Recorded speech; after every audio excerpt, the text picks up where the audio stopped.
eenyu waliin hidhata qabdi. Ergama kana eenyutu itti kenne gaafii ummata Oromooti. Dubartiin tun dhalattuu magaalaa Ambooti. Garuu afaan Oromoo haasa'uu akka hin dandeenyedha odeeffannoon dhimma ishee irratti qabu kan mul'isu. Abbaan ishee argate lubbuun akka hin jirre akkasumas isheenis yuunivarsiitii Amboo irraa diviloopimentii edda maanaajimentiidhaan akka eebbifamtedha ragaan dhimma ishee irratti Oromoon walitti qabate nus walitti qabanne. Gara Finfinnee akka ishiin galte kan godhe ammootu nama maqaan isaa Yohaannis Mitikkuu jedhamudha. Yohaannis Mitikkuu eenyu? Yohaannis Mitikkuu bulchaa godina Amboo durii ture. Bakka bu'aa paarlaamaa uummata Amboos ture. Amma ammoo humna tikaa magaalaa Finfinnee fi nama aangawa ol aanaa paartii Biltsiginnaa yookaan ammoo paartii muummicha ministeeraa dhiheenya kana hundeesse keessatti nama amanamaa fi nama waan muummicha ministeeraa itti kenne hojiirra oolchuun beekamuudha. Namichi kun Profeesar Mararaa Guddinaa fa'a wajjin filannoo irratti hirmaatee sagalee paartii Profeesar Mararaa Guddinaa fa'a hatuun TPLF nama kennaa turedha. Wantoonni badooma isaa eeran baay'eetu jira. Yeroo ammaa kana Yohaannis Mitikkuu haadha Laamroot wajjin walitti dhufeenya akka qabuudha kan qoranne. Namni kun ajjeefamuu aartist Haacaaluu Hundeessaatiif nama haala mijeesse yoo ta'u yeroo bakka ajjeechaa poolisoonni Oromiyaa dhaqqabanitti Laamroot to'achuuf yeroo jedhanitti akka ishiin hin to'atamne kan godhe qaama poolisii magaalaa Finfinnee kan achi ture kan ajaja Yohaannis Mitikkuu irraa fudhateedha. Hanga aduu har'aatti bakka Laamroot buute namni beeku hin jiru. Waamamtes hin gaafatamne. Kunis ergamni ajjeechaa gooticha Oromoo aartist Haacaaluu Hundeessaa irratti ifatti kan labsame akka inni addunyaa tanarraa badu kan taasifamedha. Kanaan wal qabatee Laamroot Kamaal maaliif aartist Haacaaluu Hundeessaa du'uu isaa eenyu akka dhahe maaliif ragaa bahuu dadhabe? Qaamni mootummaa qaamni nageenyaa kan battala sanitti achi ture dubartiin Laamroot Kamaal jedhamtu tun akka to'atamtuuf akka hin to'atamneef maaliif dhookke? Kun gaafii keenya hunda. Diraamaa mata dureen sansalata dabaa jedhamu kun reeffa Haacaaluu Hundeessaa halkan walakkaa qorannaaf gara hospitaala Paawulos geesse. Turtii sa'aatii 4 hospitaalicha keessa turetti rasaasa isa dhooyte reeffa isaa keessaa baasuun hin danda'amne. Akkaataa diraamaa hojjetanii gad bahansaniin xiyyiitiin reeffa isaa keessa jirtu sun yoo kan reeffa isaa keessaa baatu kan ta'u taate eenyu akka dhahe irra gahuun akka danda'amu waan beekaniif reeffa isaa keessaa xiyyiitii san baasuu hin barbaanne warri aartistii Haacaaluu Hundeessaa du'aan uummata Oromoo dhabsiise. Ergamni itti aanu kan Yohaannis Mitikkuuti. Itti gaafatamaan humna tikaa magaalaa Finfinnee kun magaalaan Finfinnee dhimma kanaan wal qabatee akka hin to'atamneef atantamaan reeffa Haacaaluu Hundeessaa magaalaa Finfinnee keessaa baasuudha ture. Dachiin bariitee osoo sa'aatii 12 hin gahin reeffi hospitaalaa bahee gara Amboo qajeele. Yeroo kana ture Jawaar Muhammad, Baqqalaa Garbaa, Hamzaa Booranaa fa'a reeffa wajjin gara Ambootti kan qajeelan. Hubadhu yaa Oromoo asirratti ammas ejjennoon yookaan ammoo diraamaan warri kun dalagee gad bahee akka hin gufanneef kan qajeelfamni garagaraa darbaatii ture. Akkasumas ammootu Jawaar Muhammad akka to'atamuuf kan kallattiin kaa'amaa ture. Garuu osoo isaan hin fagaatin Jawaariin fa'a ajajni Finfinnee keessatti to'achuu darbe. Jawaar Muhammad uummata keessatti to'achuuf haalli hin mijjatu ture. Kana milkeessuuf reeffa of duuba deebisitu filatame.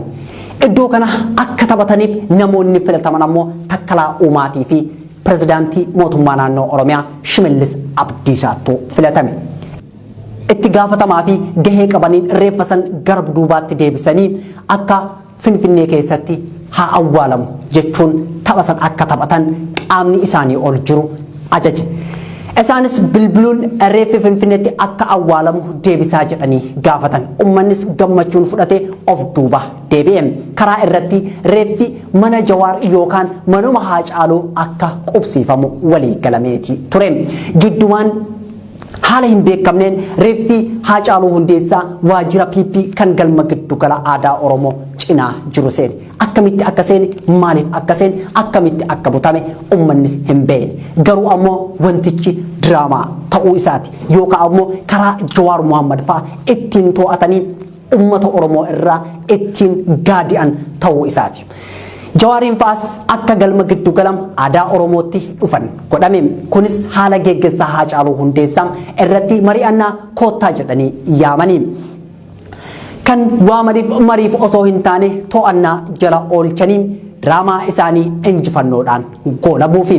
Yeroo kana reeffi Haacaaluu waajjira PP galma giddu gala aadaa Oromoo cinaa jiru jira. Jawaar Baqqalaa, Hamzaa Booranaa fi qeerroon muraasni konkolaataan galma giddu gala aadaa Oromoo yeroo gahanitti eegdonni Jawaaris namni 8 hidhannoo guutuu wajjin Jawaariin faana achi gahe. Yeroo kana hunduu mootummaan Haacaaluun Finfinneetti awwaaluuf murteessuu isaatti gammadanii turan.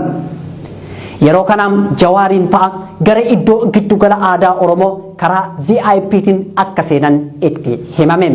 Ammas Jawaar fa'a sansalata isaan nyaachuuf diriirfame irra jiraachuu isaanii hin beekne ta'a yookaan ammoo beekanii wanti dhufe haa dhufu jedhanii kan itti seenan ta'a. Wanti beekamu hin jiru. Sirna geggeessaa gooticha sabaa aartistii Haacaaluu Hundeessaa irratti mari'achuuf akkuma ajajameen karaa VIPtiin gara dallawa galma giddu gala aadaa Oromoo seenanii. Akka Jawaar fa'a yaadanitti sirni geggeessaa gootichaatiif galma giddu gala aadaa Oromootti mari'atamuu hedaadha. Yeroo isaan balbala yookaan dallawa galmaa seenan poolisiin Oromiyaa akka Jawaar fa'a konkolaataa keessaa ba'an gaafate. Eegdonni Jawaar akka hiikkataniif poolisiin Jawaariin hiikkachiisi jedhanii akka itti himan odeeffannoon yookaan ammoo iccitiileen achirraa dhufan hedduun isaanii ni mul'isu. Jawaaris akkuma poolisoonni itti himaniin akka isaan hiikkatan eegdota isaa ajaje. Erga eegdonni Jawaar hiikkatanii booda poolisiin Oromiyaa namoota isa wajjin jiran Baqqalaa Garbaa maatii isaa dabalatee namoota 35 to'annaa jala oolfamuu itti hime. Garuu poolisiin Oromiyaa ajajatu itti kenname malee Jawaariin fa'a to'annaa jala oolchuu hin barbaadu ture. Kunis kan mul'isu Jawaariin fa'a sababa maaliitiif isaan to'annaa wanti isaan balleessan maali jedhanii wal mormaa turuu isaaniiti. Akkuma nama kamittuu sirna awwaalchaa gooticha ilma Hundeessaa Boonsaa irratti hirmaachuuf dhufe sababa kanaan poolisiin qaama gubbaa irraa isaan ajaje mormaatii turani. Yeroo poolisiin Oromiyaa Jawaariin hidhuun sirrii miti jettee qaama isaan ajaje falmuu eegaltu Kolonel Abiyyi Ahmad poolisii federaalaa ajajuun Lagahar bakka galmi giddu gala aadaa Oromootti argamutti qajeelche. Poolisiin ajaja Abiyyiitiin dhufe kun waan nama argisiistu irraa mul'ata. Jawaar Mohaammed lubbuun qabanii yoo dadhaban ammoo galaafatanii deebi'uudha. Wal mormiin poolisii diktaatara Abiyyii fi poolisii Oromiyaa jidduu tureen dhukaasni banamee poolisiin Oromiyaa tokko lubbuun yoo darbu kaayyoon dhukaasaa poolisii federaalaa Jawaar Mohaammed wal jijjiiraa dhukaasaa keessatti galaafachuu ture. Yeroo kana Jawaar qarootummaa isaatiin fayyadamuun haalli deemaa jiru waan fokkisaa ta'eef Baqqalaa Garbaa wajjin jidduu seenuun dhukaasa dhaabsee ofii isaatiif dabarsee poolisii federaalaa kan Abiyyi ergeef of laate. Yeroo kana marsaan hawaasummaa fi uummanni Oromoo hundi Jawaar fa'a marfamuu dhagahem. Garuu yeroo san poolisiin federaalaa Jawaariin eegdota Jawaar Baqqalaa Garbaa fi maatii Baqqalaa Garbaa Hamzaa Booranaa fi namoota biroo to'atuun iddoo garaagaraatti hidhee ture. Wayita kana reeffi Haacaaluu Hundeessaa karaa duubaatiin dho'isaan bahee helikoophteraan fudhamee Gudar bakka faabrikaa xiyyiitiin itti oomishamu san biratti buusuun achi booda ammoo konkolaataan fudhamee Amboo geeffame. Karaa biraatiinis ta'uu danda'a reeffi Haacaaluu Hundeessaa walumaa galatti fuudhamee Amboo geeffame.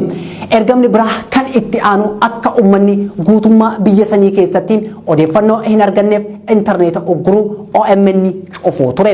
Kunis battala sanitti raawwate. Gaazexeessitoota mana hidhaatti guure. Wanti Wallaggatti ta'u, kan Arsitti ta'u, kan Baaleetti ta'u, kan Shawaa, Jimma, Walloo Kamisetti, Harargetti ta'u akka hin beekamneef gochi intarneetaa fi OMN cufuu kun raawwatame. Ammas diraamaan hin dhaabbanne.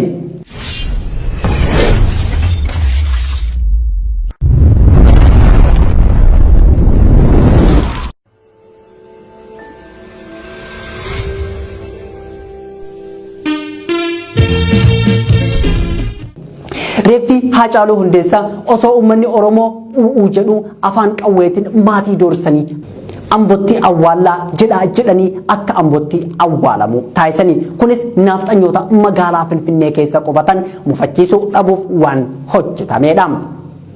Awwaalcha isaa booda Koloneel Abiyyi Ahmad reenjarii waraanaa godhachuudhaan dhaadataati ooleem. Kunis gammachuu diraamaa hojjetamee injifannoon xumuruu isaanii argisiisuudhaafi jechoota yeroo san Koloneel Abiyyi Ahmad fayyadamaa ture keessaa warra FB'n qabsaa'aa turee fi qabsoo isaanis to'annee jirra jechuun dhaadataati ture.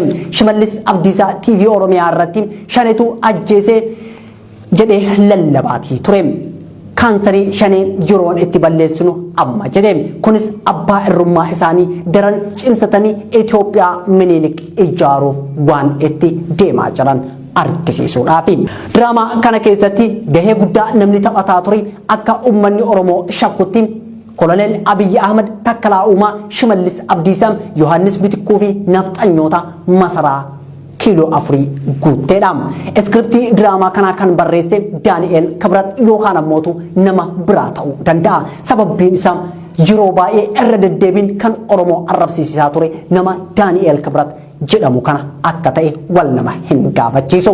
Kan biraa humni tikaa magaalaa Finfinnee Yohaannis Bitikkuu kun akka Haacaaluun wareegame kaasee hamma gaafa inni awwaalamutti maatii Haacaaluu Hundeessaa irraa adda hin baane. Kunis akka maatiin kun uummata Oromoo wajjin wal argee waa'ee awwaalcha ilma isaanii irratti hin mari'anneef waan godhamedha. Adeemsi sansalata dabaa kun hundi waan itti yaadamee raawwatamedha. Kunis sababoota mataa isaa qaba. Sansalata dabaa diriirfame kana irraa kan fayyadamu tokko bulchiinsa Koloneel Abiyyi Ahmad. Bulchiinsi isaa akkuma duratti kaafne fulbaana 30 booda aangoo heerummaa hin qabu. Osoo uummanni mormu alseerummaan aangoo mootummaa dhuunfate. Kanas Jawaar Mohaammed dabalatee uummanni Oromoo guutuun falmaati ture. Namoota aangoo isaa kana morman hundaa du'aa fi hidhaan adabee aangoo isaa irra turuuf gochaa hojjetaa turedha. Kan biraa ammootu artisti Haacaaluu Hundeessaa yeroo lubbuun jirutti masaratti yaamamee akka muummicha ministeeraa wajjin mari'ate odeeffannoo yookaan iccitiin bahaa jiru ni argisiisa. Yeroo sanittis muummichi ministeeraa marii daqiiqaa 10 artisti Haacaaluu Hundeessaa wajjin taasiseen waggoota 10 dhufan kana kan bulchu ana kanaaf bulchiinsa kiyya hin mormin yoon didde waan sitti argisiisu jira akka inni jedhe iccitiin achi keessaa bahuu ni argisiisa.